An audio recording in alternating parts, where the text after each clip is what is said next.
Hello बच्चों, let's read this question. The question says a dishonest shopkeeper sells his item at cost price, but for every kilogram he gives 200 gram less. His profit percentage is. तो हम देख लेते हैं की concept क्या होगा. की कॉन्सेप्ट, तो की कॉन्सेप्ट में हो जाएगा प्रॉफिट परसेंटेज. प्रॉफिट परसेंटेज और इसका फॉर्मूला होता है S P minus C P upon C P into 100. जहां पर SP और CP होते हैं, SP होता है सेलिंग प्राइस, सेलिंग प्राइस, और CP होता है कॉस्ट प्राइस. तो ये हो गया SP और CP का फॉर्मूला.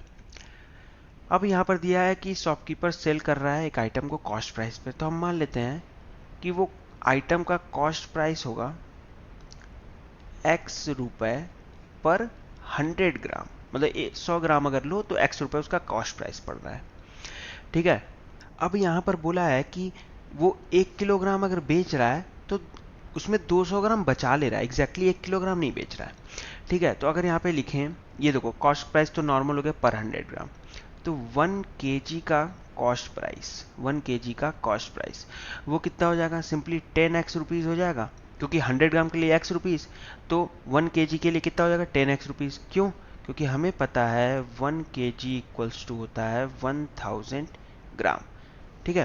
मतलब 100 ग्राम के लिए x तो 1000 ग्राम के लिए 10x. सिंपल. उसी तरह हम निकाल लेते हैं 800 kg के लिए, 800 ग्राम्स के लिए. 800 ग्राम्स क्यों निकालना, अभी देखते हैं. 800 ग्राम के लिए कॉस्ट प्राइस हो जाएगा 8x रुपीज़. तो अब देखो ऐसा क्यों किया, क्योंकि आप देखो 1 किलोग्राम बेच रहा है, उसमें से 200 ग्राम कम है, यानी 1000 माइनस 200 यानी 800 ग्राम. ठीक है.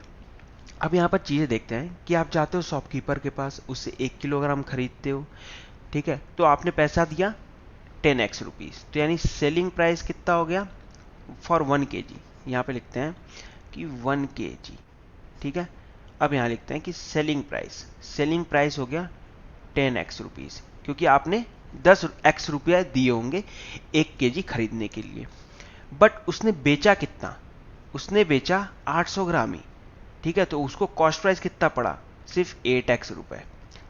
तो यानी आप अगर 1 किलो खरीदने जा रहे हो तो आपको 10x रुपए दिए, आपने दिए तो यह सेलिंग प्राइस हो गया, लेकिन उसको 800 ग्राम ही बेचा उसने, यानी 8x रुपए का ही सामान बेचा बस, यानी वो उसका कॉस्ट प्राइस हो गया.